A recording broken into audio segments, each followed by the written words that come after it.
Patay sa pamamaril ng mga hindi pa nakikilalang sospek ang 40 anyos na lalaki sa Chaong, Quezon. Ang tinitingnang motibo sa pamamaril, personal na galit dahil sa pagkakautang ayon sa pulisya. Tutukan yan sa report ni Paul Hernandez. Bala ng kalibre 45 na barilang kumitil sa buhay ng 40 anyos na lalaking ito matapos umano siyang barili ng malapitan habang sakay ng motorsiklo sa barangay Paiisa, Chaong, Quezon hapon nitong Huwebes. Batay sa investigasyon, galing San Juan, Batangas ang biktimang si Rico na caretaker umano ng isang sabungan at pauwi na sa Chaong nang tambangan umano ng dalawang sospek na sakay rin ng motorsiklo.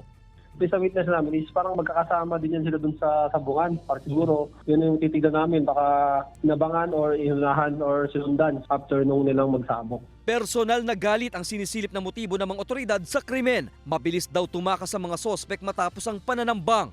According sa investigation namin, meron yata itong utang na hindi mga nabayaran regarding sa tupada dun sa San Juan, Batangas.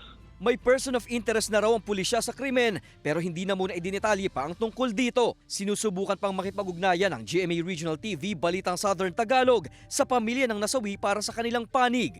Yung family nga is nalungkot nga rin nga na tinatry na makapag-cooperate para mabigyan ng hustisya. Patuloy ang paggulong ng follow-up investigation sa kaso. Paul Hernandez, Balitang Southern Tagalog.